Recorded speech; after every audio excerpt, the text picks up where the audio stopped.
What's up, A to Z Sports here live on a Monday. Hope everybody's having a great day. Had a good weekend. The first real football this weekend in a long, long time for everybody. As unless you watch the Senior Bowl and the Pro Bowl, we'll talk about the Pro Bowl later on in the show. But a massive, massive trade that shocked, I think, the entire sports world.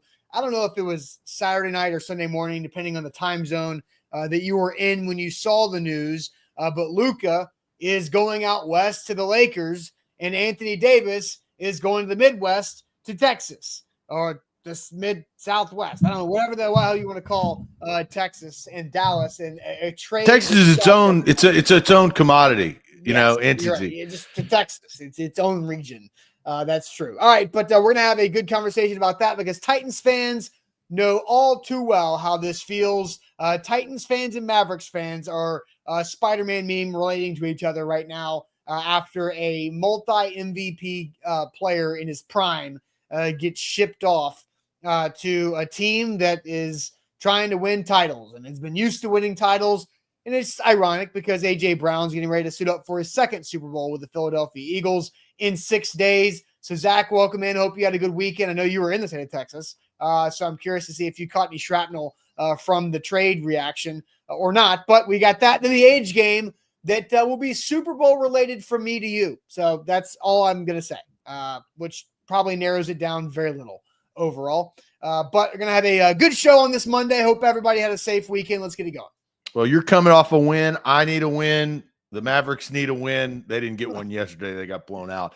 But, yeah, I was going to swing back by American Airlines Arena, but I had to catch a flight. Drop some flowers off on the right underneath Dirk at Dirk's feet. But a lot to get to, as Austin said. We're gonna have a good show because of the news over the weekend. I feel like it makes a lot of sense to talk about the topics that we've got on tap for you guys. We are broadcasting live on 3 different platforms, including Facebook, YouTube, and Twitch. We got you locked right there. We will tweet out segment by segment, link by link on our Twitter handle at A to Z Sports /X, whatever you want to call it, at ATOZ Sports. If you follow our all NFL coverage, go to A to Z Sports NFL on Twitter /X. That's where to lock in there. And the best way to take part in these live shows is on our YouTube channel. YouTube, just search A to Z Sports Nashville. You'll find the icon. We're now over 20,000 subscribers, which is great as we continue to grow that channel. Be a part of that community by subscribing and then liking this video. It helps distribution. And make sure your live alerts are on so when we go live, like this morning in prime time with Buck Rising, you guys get notified. And that not only is live shows, but also different posts. We've got coverage from our reporters, whether it's training camp or in season. So it's a good subscription there on YouTube. Facebook, what's going on Facebookers, bottom left corner of your screen. Share now to public. Sharing is caring, and caring is sharing, as we say on this show. So share the show around. We need to pop up in your Facebook friends news feed. So Monday morning, let's get this party started. Starting out February 2025 is already moving pretty quick.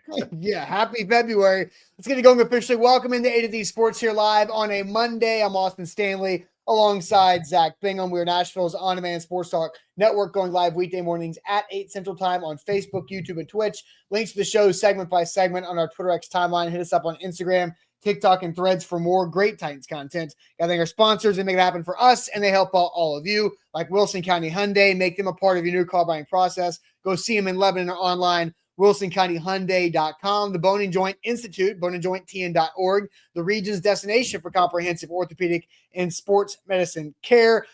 We've got TDOT, keeping our state beautiful. Check out their campaign to end littering across our state at NobodyTrashesTennessee.com. And our friends at Bart Durham Injury Law. Crash can change your life forever. Help is just a click away at BartDurham.com. Shout out to Bart Durham Injury Law and their great help in sponsoring our draft coverage, which meant sponsoring Easton and Sam's content from the Senior Bowl last week.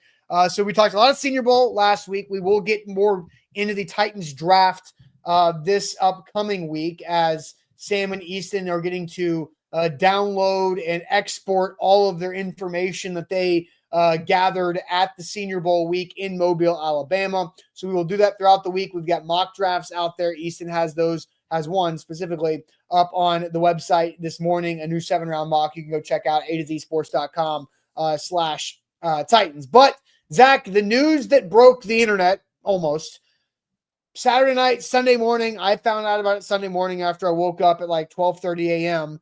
But the trade that everybody thought was fake. Bork says he thought Woj, who retired, got hacked. It's not Woj. It was Shams, who broke the news initially. But the Mavericks get Anthony Davis, Max Christie, and a Lakers future first-round pick.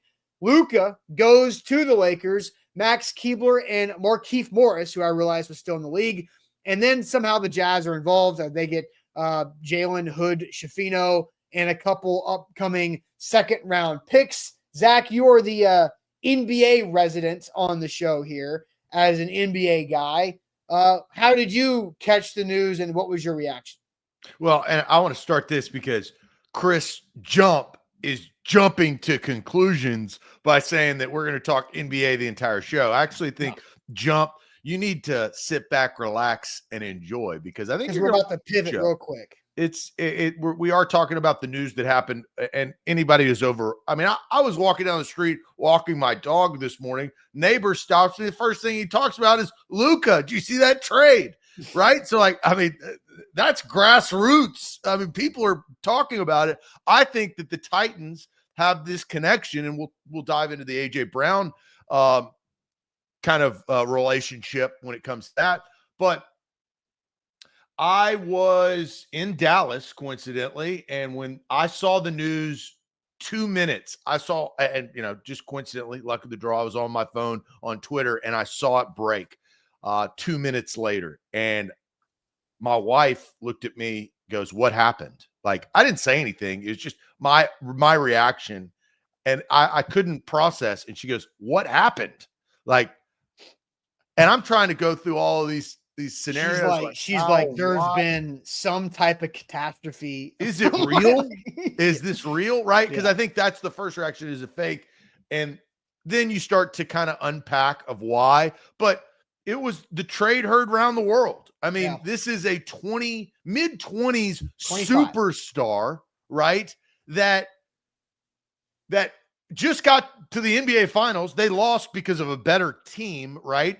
And now the Dallas Mavericks, who really, I mean, that's the face of their franchise and would be for a long, long time, just traded it to the evil empire of the Los Angeles Lakers, right? There's that caveat. You got the New York Yankees, you got Duke basketball, you got Los Angeles Lakers, the Dallas Cowboys, those all fall in line. The Dodgers of evil empire, right? And in whatever way you are, you may be supporting the evil empire, or you may be on the other side of it, right? So I think the shock of things of, wow, sports is awesome. I think that was my also reaction, is like, this is great. Like, this is great for sports, because movement and water cooler talk and what we do just in general, I think that's why it has become as popular as it has, and is ingrained in American society in a good way. I mean, there are bad things about sports and what, people beating the crap out of each other outside of, stadiums, but that's a very small sample size of what sports embodies. Mm-hmm. It creates conversation and community. And I think this did that across the landscape, even if people don't care about the NBA, like Chris Jump. Right. And so for me, it's like, immediately it's like, okay, what does this mean? Because honestly, I don't think I've watched an NBA game, Zach, since like Ja Morant's rookie year. It's been a while. I don't watch I will bet on the NBA, but I will not watch the games that I bet on. I will follow those things, but I have not watched an NBA game like in lifetime on purpose, unless it's like on like at a sports bar or restaurant that I'm at. But I've not turned on an NBA game at my house in like, I don't know, many years. So, but I know what Luka is. I know how big of a figure Luka is to the NBA. He's a 2-time MVP. You just kind of mentioned what he did with leading the Mavs to the finals last year. Luka, how about this? He's an NBA 5-time All-Star 5 years in a row. 5 years in a row All-NBA first team, which is something that even Steph Curry has not been able to accomplish. And so people think that don't watch the NBA. What does this mean? What is the NFL equivalent to Luka to the Lakers, Anthony Davis to the Mavs in this trade? And shout out to Wendell, who covers the Packers and the NFL for A to Z Sports.com. I thought had a really, really good NFL equivalent trade. Are you ready for this? Yeah, real quick. I just had to correct you. Luka has never won an MVP. So Are you sure? Maybe, Austin, you don't watch any NBA? I watch about 10 basketball games a night. Not won MVP? Why have I heard he's won like MVP? He has not. Joker's been like dominating the MVP for like 3 years in a row. Okay, so my fault. No. And that's hey, look, you started the conversation, but you don't watch it. So I don't watch it. But we're here to help. That's all for sure. But he has gone 5 times in a row first team All Pro, right? So what is this NFL equivalent? And Wendell on our website, Ferreira, put up that because it's interdivision, right? Interdivision. Lamar Jackson gets traded from the Ravens to the Cleveland Browns for Myles Garrett and other things, right? That is the NFL equivalent to what this trade is. Because Lamar Jackson is plays a championship winning position. He is the ball goes through Lamar. The ball goes through Luka. You have a chance to win it all with Lamar, with Luka. They are highly paid players. They're in their mid to late 20s, and they are at the top of their game and near the top of the league in what they can do. But they haven't won it all yet. And then you get traded to a division foe for a guy who is older, not necessarily in his prime, still really damn good, but is a support level player. He is not going like Myles Garrett, Anthony Davis. They're not leading anybody to a championship in their respective sports, but they are really damn good for what they are in the position, the role that they play. So how do you feel about this NFL comparison? Because Kendall says spot on, and of course there's going to be haters. Andre says that's horrible, and then Orlando says nah.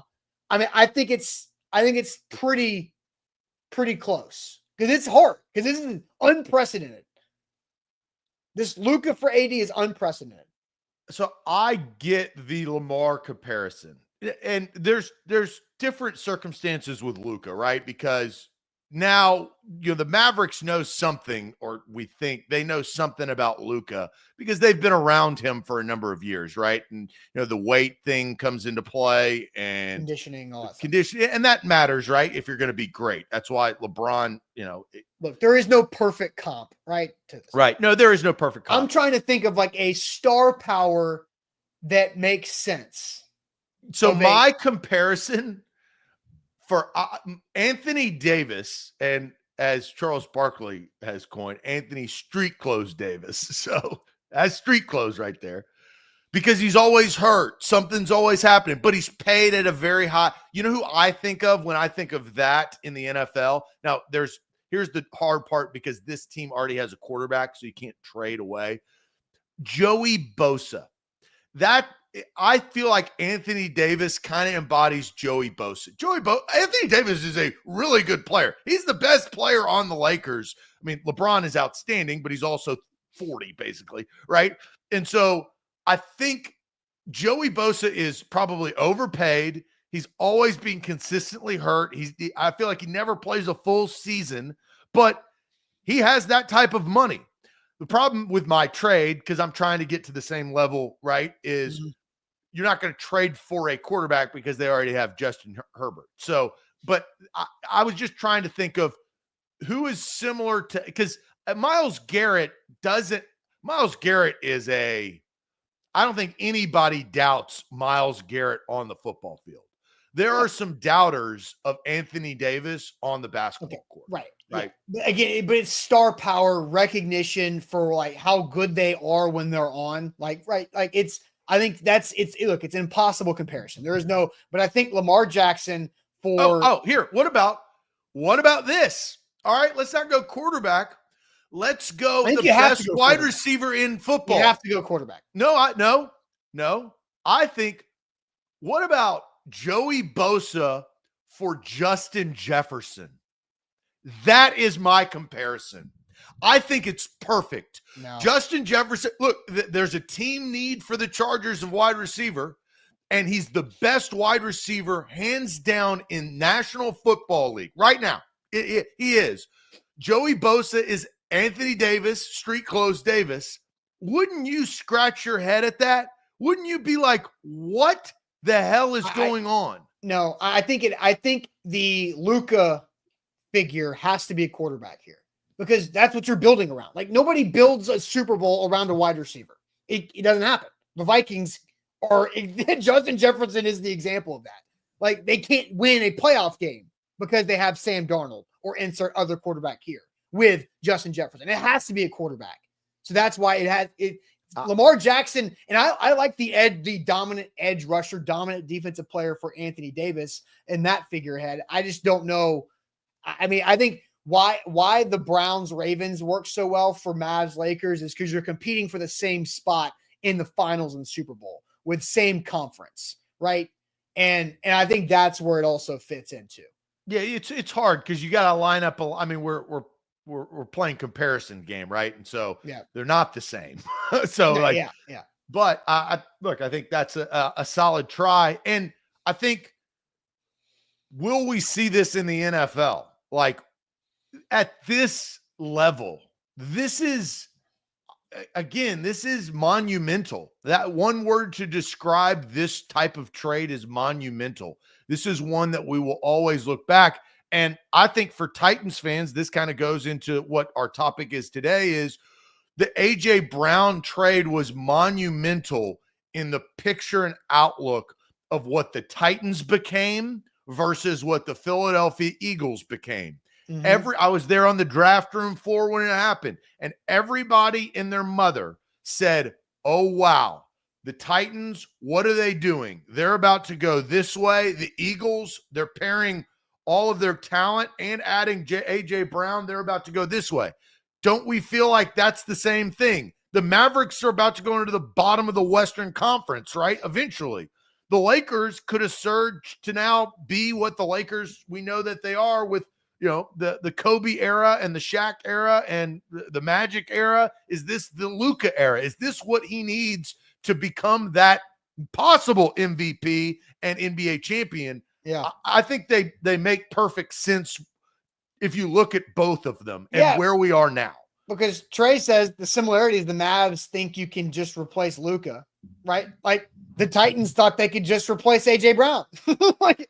And answers in, and they can't.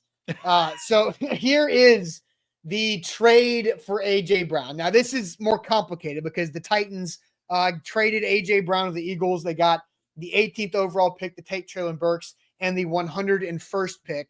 Then the Titans traded their 26th pick and that 101st pick from the Eagles to get 3 picks from the Jets. Those 3 picks from the Jets to go along with Treylon Burks were Roger McCreary at 35 overall, Nicholas Petit-Frere at 69th overall, and Kyle Phillips at 163. So I'm sorry if you just had to swallow the throw up in your mouth that just inched up your esophagus right there. But that is the result of the draft trade for A.J. Brown to go to the Eagles as he suits up for his second Super Bowl appearance with Philadelphia in the 3 years that he has been with the Birds.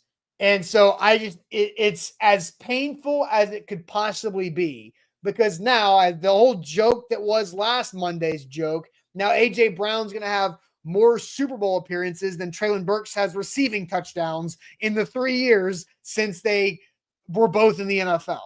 It's just as A.J. Brown. I think the worst. A.J. Brown's going to have more Super Bowl appearances than the franchise that traded him away. The history of the franchise that traded him away. Okay, but like, you could also say, like, receiving touchdowns to Super Bowl appearances is a bigger, like, gasp. Like, oh my God, this is as terrible as it could possibly be. And so, all of those. Like, what about Nicholas Petit-Frere and the trash that he has been on the right side of the offensive line? Like, by the way, Kyle Phillips. Guess where Kyle Phillips is?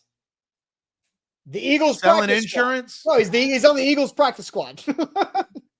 So he will have a chance to have just as many Super Bowl appearances as Traylon Burks has touchdown catches in the NFL. That was also ironically in Philadelphia against the Eagles. So let's go ahead and ask this question, get everybody here involved in the conversation more today.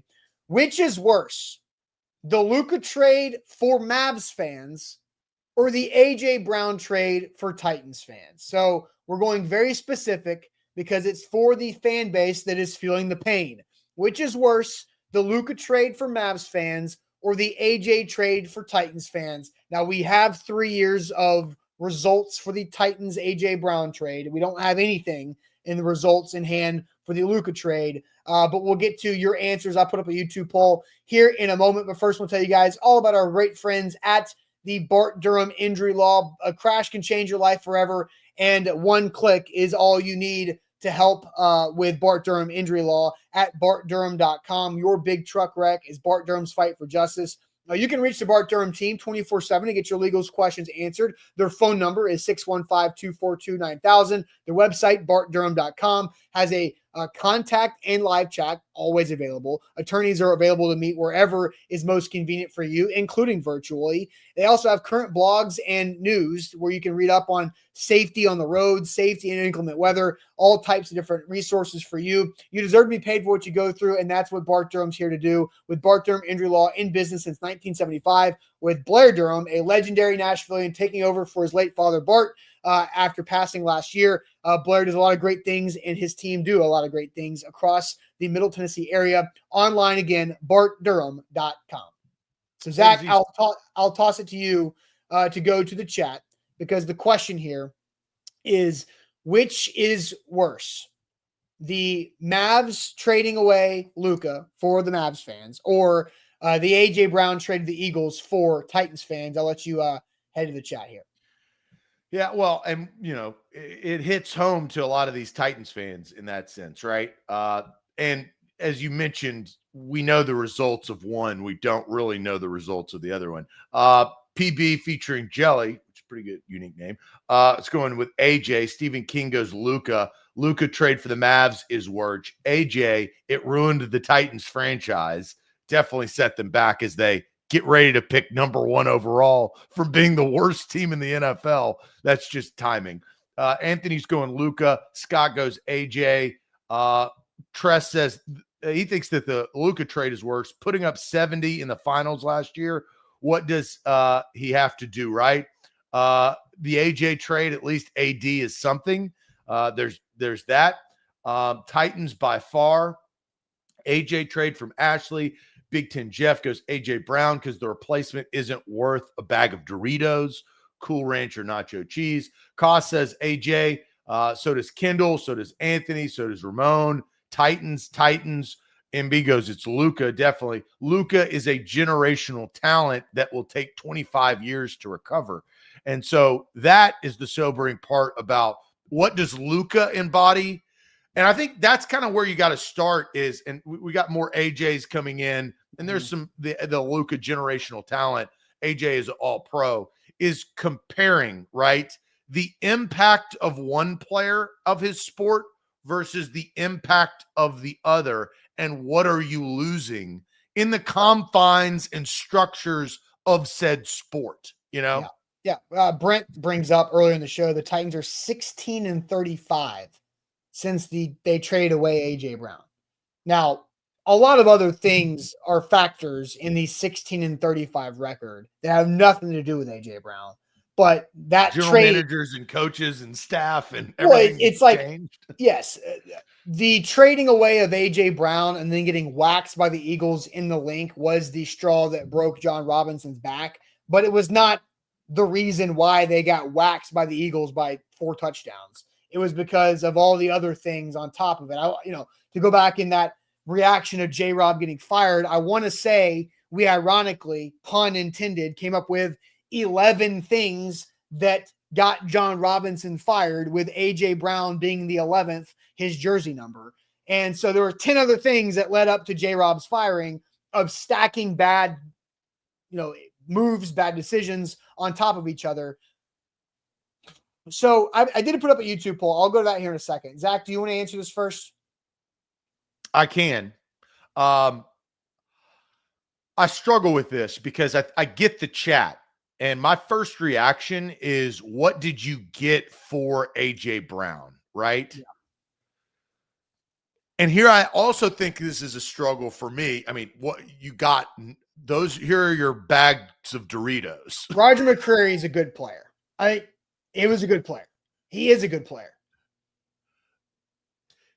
He's a good player. Right. But in comparison, if you had 4 Roger McCreary's type players, it still doesn't work out.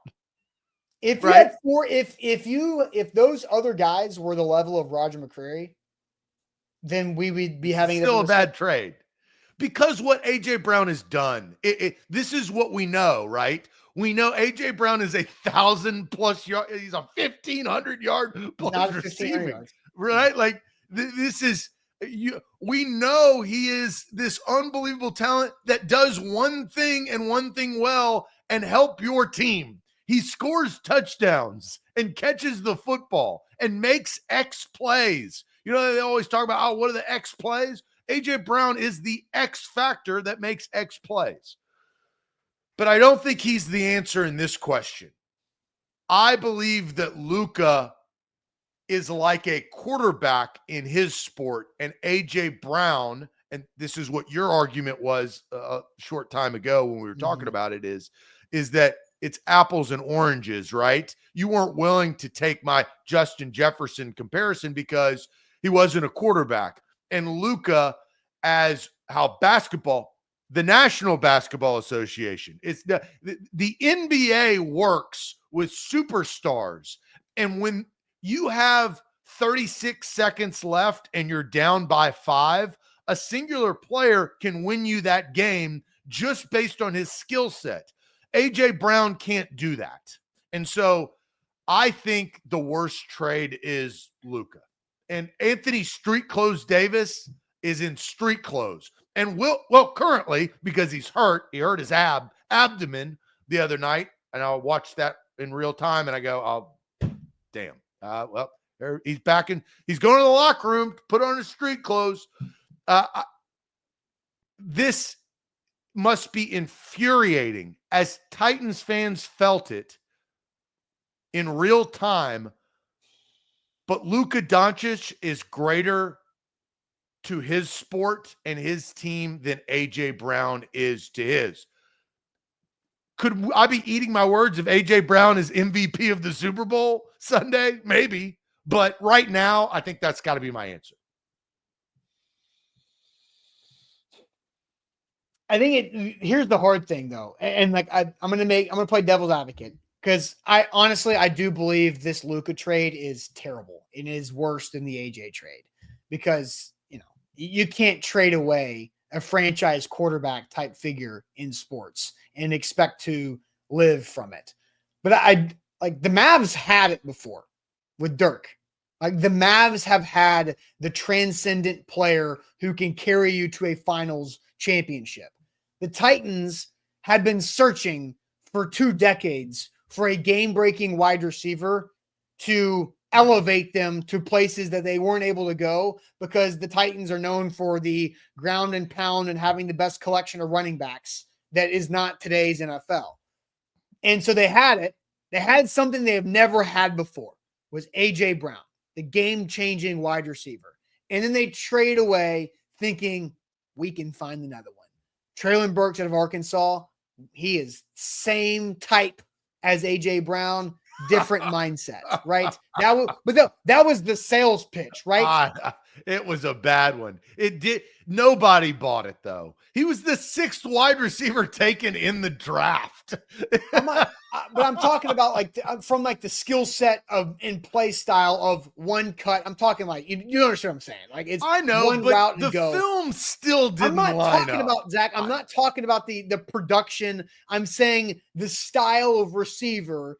John Robinson and whoever was alongside John Robinson, probably not many people holding their hands up that were co-signing that move at this point. But we're saying like, oh, Treylon Burks reminds me of A.J. Brown, the way he plays the wide receiver position, his run after catch ability and all. Nothing came to fruition. But that was the scouting report on Treylon Burks leading up to that draft, both of us have on record of, hey, yeah, draft Traylon Burks 26. He'd be great to go alongside A.J. Brown. That'd be a good 1-2 punch, but not in place of A.J. Brown. And so I think that's the hard thing, is that it seemed like the A.J. Brown trade broke the Titans from a different standpoint, to where that's the one thing that they just could not shake.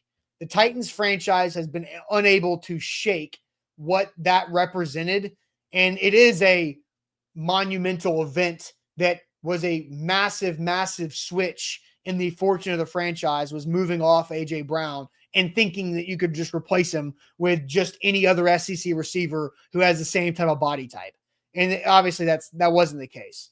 And so, but I do think Luka is the worst trade, but it does the Titans thinking they could just find another receiver that could do that after not having the ability to find one for 20 years was a different type of area. It is laughing in the face of your fans. Yeah. I think that and the fans felt that. And even other fans that weren't fans of the Titans looking at their buddies or the Titans fans thinking, damn, like, you guys got. It's like kind of how we feel about the Mavericks right now. Is like, well, right? And where it just exploded this past season as they are the worst team in the NFL, right? Mm-hmm. You know what another comparison is? What's that? This man on the left and this man in the silver suit. The pain that these two men feel, Jay Kidd looking deep and hard into that table, and the table's not giving him any answers, and Mike Vrabel with his head cocked thinking, what the hell did we just do? I've got a side question for you, Austin. Okay. I just popped in my head now looking at these two men. What's worse? Jason Kidd had no idea that this was happening. He was informed. Mike Vrabel at least was at the table, right? He didn't have final say. He didn't check out to get the groceries, but he at least was informed and at least watched this abomination go down in the war room. What's worse, Jason Kidd's situation or Mike Vrabel's?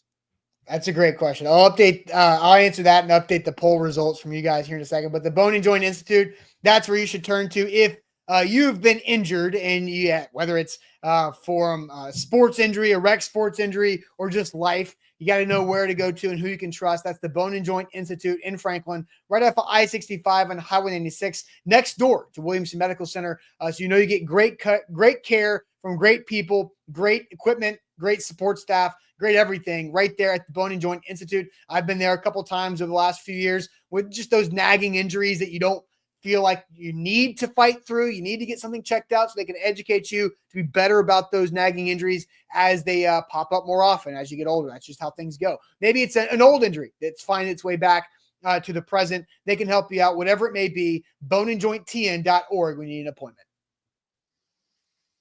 All right, so Zach, what was your question again? Restate your question, and I'm going to update this YouTube poll here.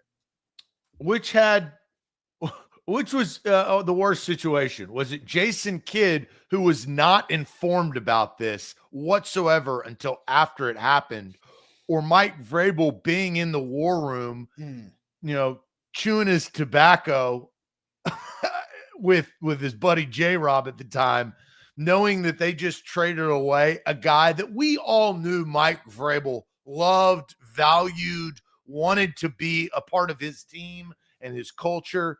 And, there wasn't anything he could do about it because, well, I'll let you answer because I have an opinion on the situation, but which is worse? I think what might be worse is being in Vrabel's shoes, because you're watching it play out and you don't agree with it, but you can't do anything, to where with Jason Kidd, it's over. Like, it happened and it's past tense now, and you're just having to process it, but you're not having to live it and then process it. So I think Vrabel's side is worse, to live through it and have to process it afterwards. Well, when you coach in professional sports, you're already in JJ Redick's words, you're already a dead man, right? Like you've already died. Like it's only a matter of time before you're going to get fired at some point. This isn't Jason Kidd's fault. We don't look at it as Jason Kidd. He was. It doesn't mean that will save his job for periods of time. If the Mavericks start to lose, they'll find another coach, right? I would rather be in Mike Vrabel's situation, though. Me personally. If I was the head coach of the football team. That's not the question you asked me. No, I know. Because I would not have let that happen. Well, I mean, no. Austin, do you think Mike Vrabel would have said this? Mike Vrabel did say the same thing, Zach. Mike Vrabel, before the A.J. Brown trade, in the weeks leading up to the draft, when A.J. Brown removed all Titans Tennessee things from his Twitter, from his Instagram, from everything, Mike Vrabel said on an interview on national television, I believe to Rich Eisen, as long as I'm the head coach of Tennessee Titans, A.J. Brown's going to be here. So he just said what you just said, but it wasn't up to him. Like, so if you were Mike Vrabel, it wasn't up to you. You can say that all you want, but it doesn't matter. You don't have the ability to enforce that because Mike Vrabel didn't. Well, so what you just said is irrelevant because Mike Vrabel did that. Well, he didn't. He couldn't because you couldn't. If Mike Vrabel was in his shoes and couldn't do it, then Zach, you couldn't do it in Mike Vrabel's shoes, to be honest. But Austin, that's when you walk in and this gets uncomfortable, but you go above your boss. You go above your boss and you go to Amy Adams Strunk and you say, we cannot do this. This will be the worst. And that's how Mike Vrabel got fired. That's how Mike Vrabel got fired. That's literally, you're not wrong. PB and Jelly said Mike Vrabel unable to stop it ruined his ability to trust the franchise and suits around him. Absolutely. But he was unable to stop it. And then he went a year and a half later above his, I don't know who the hell was, if Rain Carthon was his boss or not, but Vrabel tried to go get more power and it burned him. Now he's with the Patriots now. That's a job description situation versus a singular decision. And I think that you can separate them because if we know that Mike Vrabel believed in A.J. Brown and J-Rob is sitting there probably telling Vrabel at the time, look, we're not going to be able to get a deal done. We're going to lose him. Well, like that's what I assume. We need a 30 for 30 John Robinson, A.J. Brown sit down of like, what happened? Please tell us. What was your thoughts? You obviously have regrets. You have to now that we know the circumstance, and that's okay. And most general managers in sports have regrets because you play the odds, right? It's not all going to go your favor. But this was a singular moment that, this is a national understanding when they run this across NFL Network that Mike Vrabel, his body language, pretty unrecognizable. Something I just realized is the only guy like smiling in this picture is the guy who manages the salary cap number, Vin Marino. And this is a happenstance screenshot, but no, I know. But Vin Marino's like, hey, my job just got a little easier. Math. Yeah, a lot easier math. Easier math for me. How about that? Because he doesn't. Winning and losing affects his job zero. He's just doing the math. Hilarious. Yeah, hilarious. It goes back to sports as a business. That's always the fallback when things like this happen. Well, sports is a business. Sports also has bad business. And I think that's what we're talking about with these two situations. Everybody, when it looks like a duck and it quacks like a duck, it's probably a duck. And we knew what was going to happen with A.J. Brown when we went to Philadelphia as he gears up for his second Super Bowl appearance.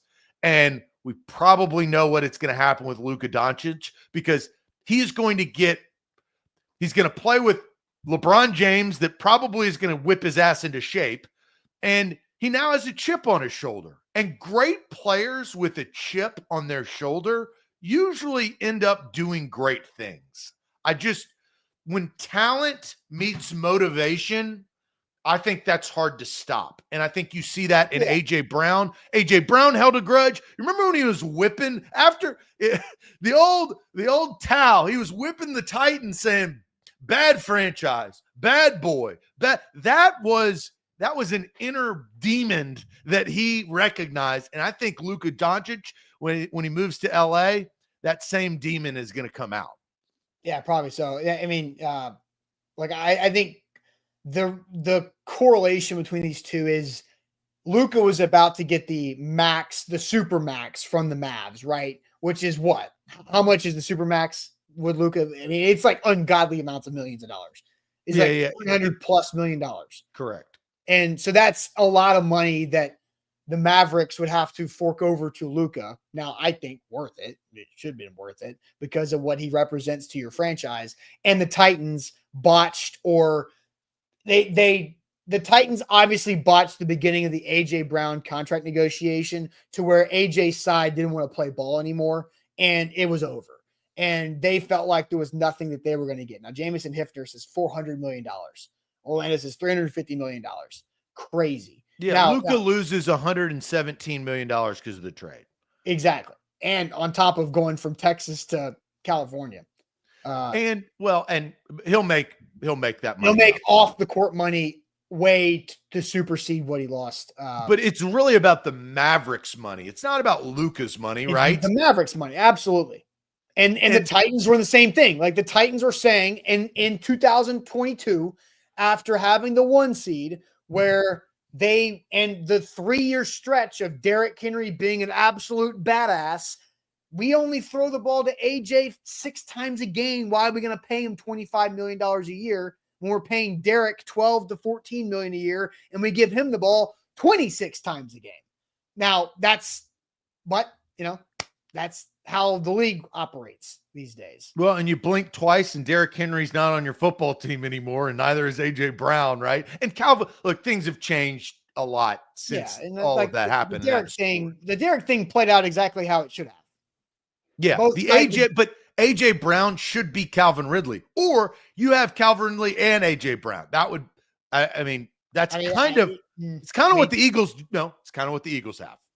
They have Devontae Smith, who is a top drafted wide receiver. They have AJ Brown, and they also have paid their quarterback. Yes. They've just drafted well, and we'll see what the Eagles are here. The Eagles have the best general manager in the NFL right now. When you pay good players and get the most out of what you're paying them, or at least a lot out of what they pay, and you draft well, man, that is a recipe for a second Super Bowl appearance. If you're the Titans and you don't pay the right guys and you draft poorly, you end up picking first. Yeah, but again, there's so many things that go into that because the Eagles have done things so right, and they've always been planning a year ahead, and the Titans didn't. The Titans tried to plan ahead with Isaiah Wilson's draft pick, and that's where the snowball rolled down the massive mountain. Right, but those are wrong selections, like those. What was wrong selection? Drafting bad players? Obviously. The process of drafting a tackle at 29 overall when you have 2 starting tackles and you're picking 29th overall makes sense. That's a good process because you're developing down the road. The reason why the right tackle was so ass this year was because Isaiah Wilson in 2020's draft. Like that was the right process. They just picked the wrong player. But that's the vetting, right? Yeah. Caleb Farley, you drafted a guy with a back problem, right? That came he did. I was out on Caleb Farley the second that happened. You remember that? Yes. I also, to be fair, and this was a different situation because it wasn't based on field. I mean, he had just torn his ACL, but I was skeptical of Jeffrey Simmons because of the off-field stuff. Jeffrey Simmons has since righted that wrong and proved me wrong in the process, right? But those are the things that you have to weigh. And Caleb Farley and Isaiah Wilson were pretty glaring. Isaiah Wilson was a product of them not doing the right process during COVID. Mm-hmm. They did not know who Isaiah Wilson was as the person, and that takes time. and conversations and not just Zoom calls. If you're going to use your first round draft pick, you can't just do that via Zoom. There's too much money and risk at stake. They had to. That was you don't want that. That was what they were forced to do because of the COVID situation. But here's what happened: is they got too cocky and too comfortable because they took a risk on Jeffrey Simmons the year before, character and injury, and it played out perfect. And the vetting process that they went through for Jeffrey Simmons pre-draft to take him was 100% done. The vetting process for Isaiah Wilson was not 100% done. If they didn't draft Jeffrey Simmons the year before, they might have vetted Isaiah Wilson stronger, but they were probably too confident in their own abilities. I have a question, and now look, off-field stuff, get the hell out. I mean, you admitted you're wrong. You're honestly being transparent in what your doubts were. Like, come on. Yeah, I mean, we all know what the off-field stuff was, and I gave Jeffrey Simmons the credit of what the man that he's become, right? In the sense of that has not, reared its ugly head again in that sense. I do find that did happen. Like Anthony's being mad at Zach holding himself accountable is basically what just happened. Hey, and you look, sometimes you can't win for losing in that sense. But so here's a forward-thinking question. We've talked about this has been a tough show for Titans fans, but this is what this show represents and should always, A to Z Sports, is just honesty. Like there is some real talk in that. Right, wrong, and different. Do you think the Titans will start to make better decisions than these decisions that we've just talked about? I mean, yes, because they're different people. So, well, we said that when there were different people too, right? Like, yeah, no, I know, but they're different people. Like John Robinson was great. His first four drafts were phenomenal. All of them. Great. And then because he was new to the job, he's trying to prove himself. Then, you get fat and happy. Not saying he did, but you get fat and happy, you get complacent, you get confident, and you slip. It's natural. It's the same thing Jeffrey Simmons said this past year. You go to Houston, you beat the Texans, and then you think you walk into Washington and play the Commanders and you get your ass kicked. The same thing. John Robinson's biggest miscue was not adapting and evolving his general managing skills. He took the same small ball technique for the first 4 years that made him successful when he hit on a bunch of things. And then I think the small ball, the cuteness got him in the A.J. Brown situation, which ultimately was his demise. And that's a learning lesson, I think, for a lot of general managers that want staying power. It's hard to have it. Like, it's hard. It's easy for us to sit here and criticize. Why didn't you keep your job, bud? Huh? It's hard to keep your job as a general manager in the NFL, in sports in general, right? So can Mike Borgonzi change that and evolve? This is the first time he's doing it, even though he has a lot of, back history experience in this role. That, I think, is to answer the question that I put out there is like, that's what I'm looking for, is can you adapt and evolve as a general manager and not just think it's like old dog, new tricks. Like, well, we've done this for 25 years and that's why it's always worked. We've always made the amount of money that we've always had. That's Jerry Jones's philosophy. So this is a different show topic, but it kind of makes sense to bring up here. So I was texting Travis May, our college football editor and manager for the website, about the Titans and the quarterback evaluations. And Travis is a big Jackson Dart guy, different conversation. But I was like, I don't think the Titans like Jackson Dart. He's like, well, good to know that the Titans are still struggling with quarterback evaluations because he's thinking of the past. But who are the three guys that are most in charge of the Titans quarterback evaluation this year? Aaron Rodgers, Patrick Mahomes, Joe Burrow.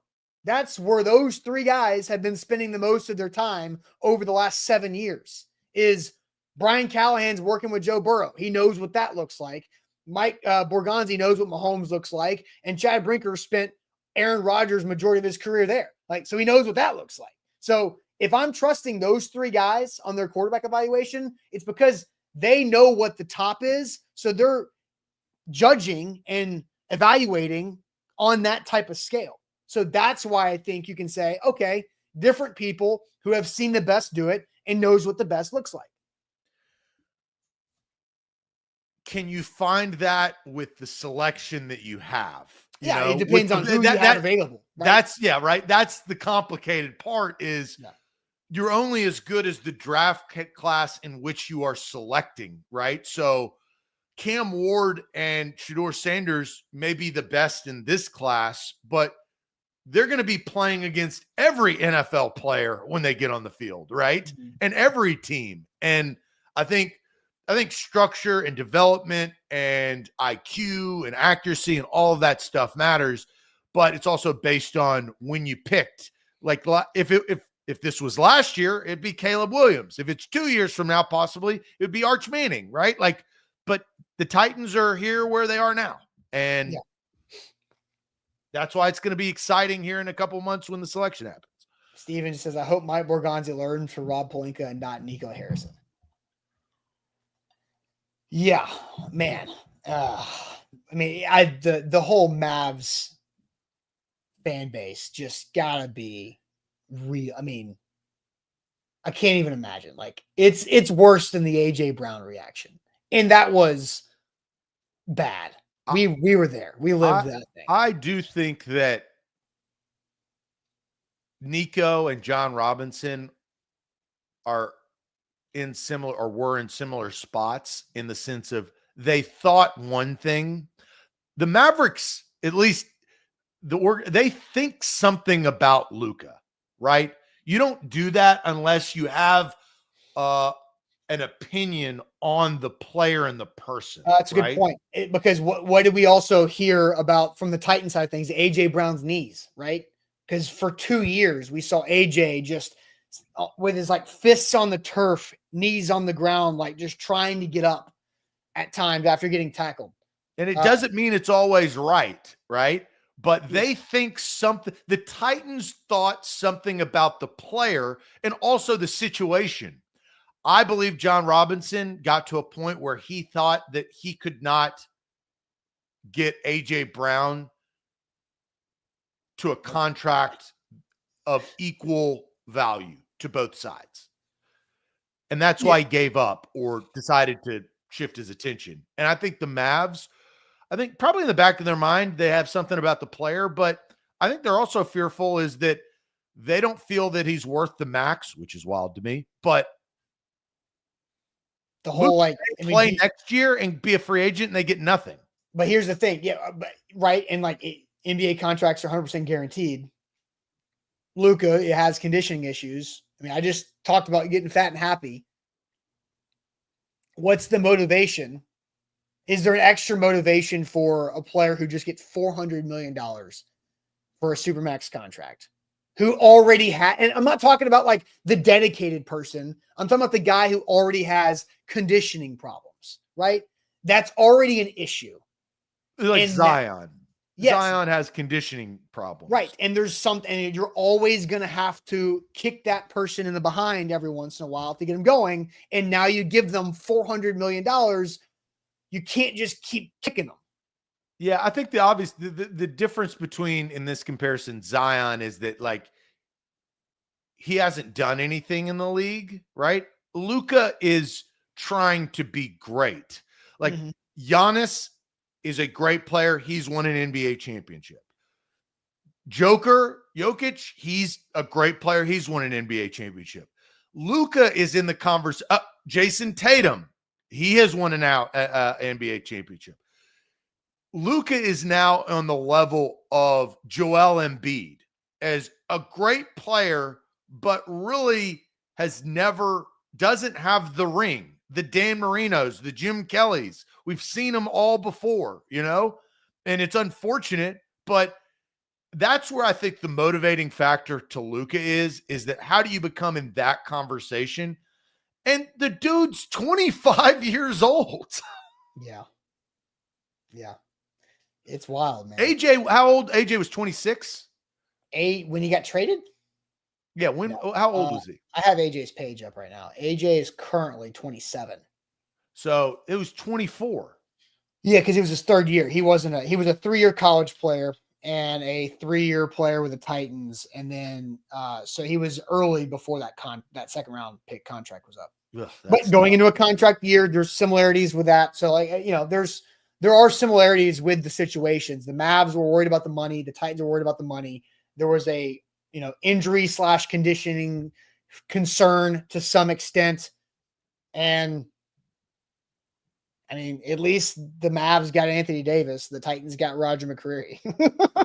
And the Mavs probably may finish ahead of where the Lakers end their season this year. It's not about that, though. Yeah. But that's going to be their short-term win, Right. You'd love to see him have a series in the playoffs. God, sure. And I saw, I think it was maybe Chris or Jump that didn't like the NBA talk, which I get. I like it, but I get, different audiences, different flavors. Is the NBA ratings have been disastrous this year, right? Because they're not giving the common fan.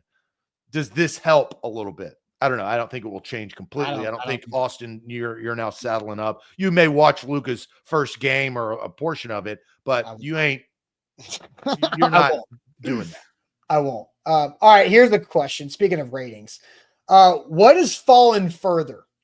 The NFL Pro Bowl or award shows? What has fallen further? We'll get to that here in a second. But first, I want to tell you guys about our great friends at T-Dot. They're out there trying to do their great job keeping our state beautiful by going to nobodytrashestennessee.com. That's nobodytrashestennessee.com to help join the campaign to keep our state clean and pick up the 80 million pieces of litter that are on our highways right now. If you go to nobodytrashestennessee.com, there's a couple things you can do. You can also take a litter cleanup quiz, and you can learn how to save money on events in the area. You and your kids can join your community cleanups as well. It's about to be like 70 degrees in Nashville today. So a perfect opportunity for that at nobodytrashestennessee.com. Zach, a quick question here.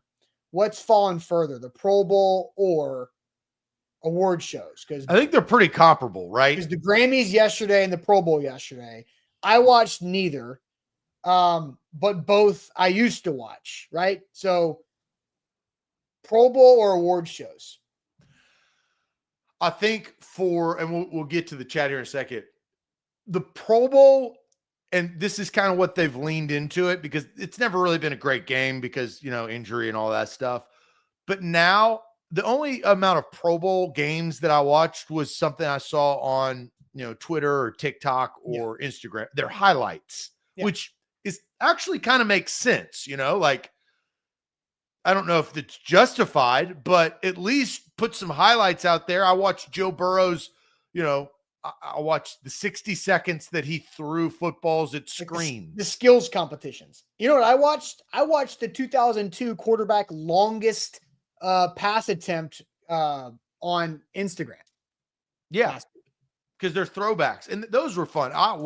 We probably watched those in real time. I used to watch that. Hell yeah. Like that, but you also, I don't know. Didn't have Instagram. It's different.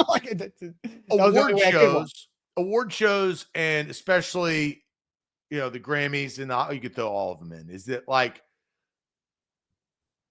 I don't resonate with it. Like, it doesn't, like, some of the music I'd never heard of. I've never listened to a note. And then there's obviously the political sphere that comes into play. And it's the value of what a Grammy is compared to what it was, I think is completely changed, right? I don't know. I mean, I think winning a Grammy, an Oscar, a Tony, those they still hold a ton of value. I changed my mind because I know that the people like that who's voting on them. That's fair. But like, who's voting? Just for example, like Beyonce winning Best Country Album is a hoax. Like that's LA people thinking they know country music and giving Beyonce what they think Beyonce deserves. And it may be a good album, but it's not country music. It was just a crossover. It's Post Malone's the same way. Like, you're just doing the LA thing. And that's why it doesn't create value, I think, for most of America. But I think for like it being labeled, it's all about it's like being labeled Grammy winning artist, Oscar winning actor. Like that's like we do it Pro Bowl. 3-time Pro Bowler. It matters. It does. It doesn't to me. It does. When you say he's an all pro, that is valuable to me in the conversation. But all pros, you get like 2 people, right? You know, like Lamar Jackson has, I think I was talking about this. Lamar Jackson has 3 all pros, and they're going to be the only 3 years that he also won the MVP. Like, isn't that crazy? That's more but it is more. No, there's you don't layers read them to off like they're they're I know, they're but like 10-time Pro Bowl. Like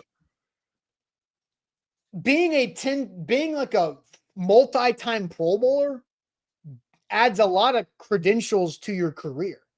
Making a Pro Bowl means something to your career. Winning an Oscar, winning a Grammy if the award show or the game doesn't matter, that's fine. But having the award does matter. It matters when you're talking about when guys are going into the NFL Pro Football Hall of Fame. Having a larger number next to the Pro Bowl selections matters when you're breaking ties. It does. Like those are criteria that gets discussed. If you're not now all pros rank higher than Pro Bowlers, MVPs are the top. We know that, but it's still a criteria for a resume. But that's what we're talking about is that it's changed. Like the viewpoint of if you're a Hall of Famer in the future, I think Pro Bowler will be devalued than what it was because the Pro Bowl games have been that's a showcase. I get it. Yeah, but like it matters in contracts, and I'm not talking about like, oh, you're a Pro Bowl alternate. Like they do separate those things when it comes to contract stuff. Well, so here's Jeffrey Simmons is a Pro Bowl alternate. So when Jeffrey Simmons, if he is up for the Pro Football Hall of Fame, 2024's Pro Bowl will not necessarily count towards him because he was an alternate that made it in because somebody was in the Super Bowl. Yeah, I know. I just it's a laughing stock.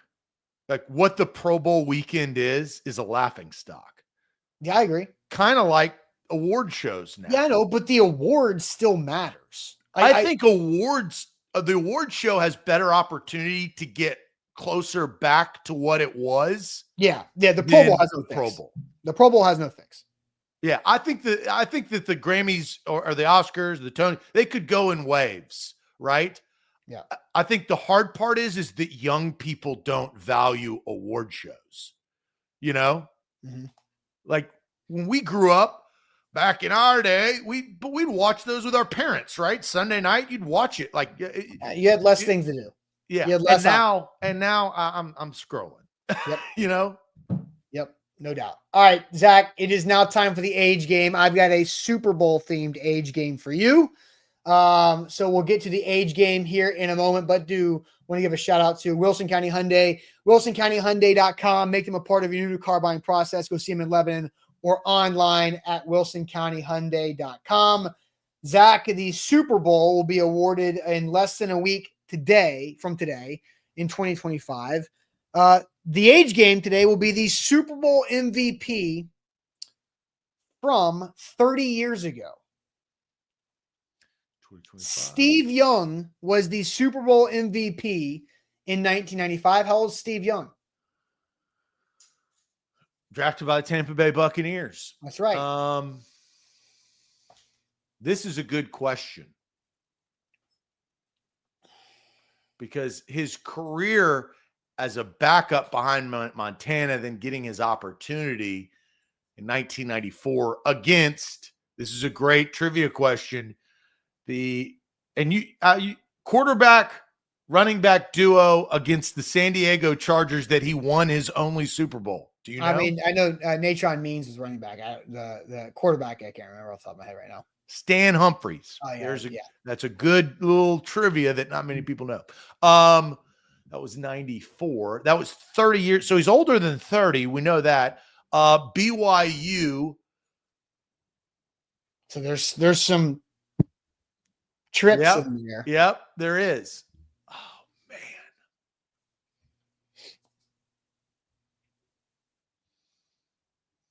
This is, I think I can get this right, or at least between 1 to 2 years.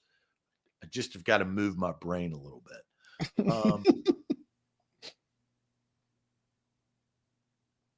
Drafted in 80s. Because math is the hardest part. This is what we say, don't do this on air, and we kind of set ourselves up for failure here. He's got to be in his 50s. I don't think he's in his 60s. I'm going to go. I think I'm going to go too old. Damn it. I'm going to go 56. 56, final answer. We're locking that thing in. All right, costs. First answer. 57. Nope. Good. That was, I went against my gut. My first gut was 57. It was going to be 57. I was going to get pissed. Ashley 68, Brock 68, both obviously too old. Mike with another 57. 58 is incorrect. Jody says 62. We got a 59 coming in from Jay, a 70 from Nick. Obviously, that's way too old. 51 from Bork is way too young. 64 from Scott is too old. 55 from Darius is too young. But the correct answer is our guy Andre with 63. Steve Young is 63 years old. Well, that's credit. You hadn't seen him in a while, right? I know, right? Yeah.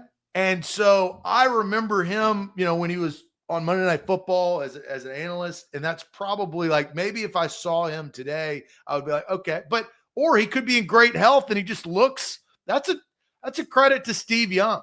It's a tough one. Steve Young, 63. So there's the age game. Was Andre on here before? Was Andre a previous winner? Let's see here. Do we have ourselves a new winner? Yeah, if Andre's not on there. It looks like we do. Andre Bunting is a first-timer here on the board.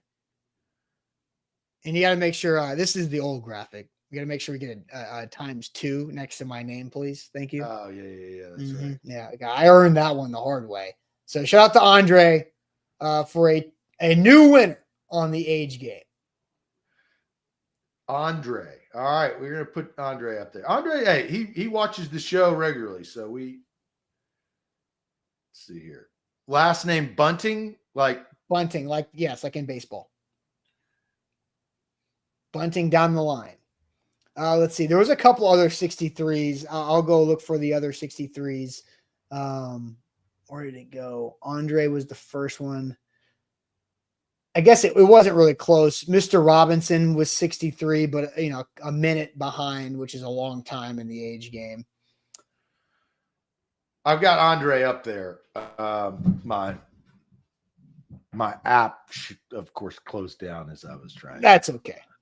We'll get it next week for Andre, but make sure you hit that like button on the show, like the show, subscribe to our YouTube channel. That goes a long way for us. We'll be back talking NFL draft and Titans draft tomorrow morning on a Tuesday. Buck Rising will be live tonight for A to Z Sports Primetime. We'll catch you guys later on. Appreciate it as always. There you go. Andre's up on the show.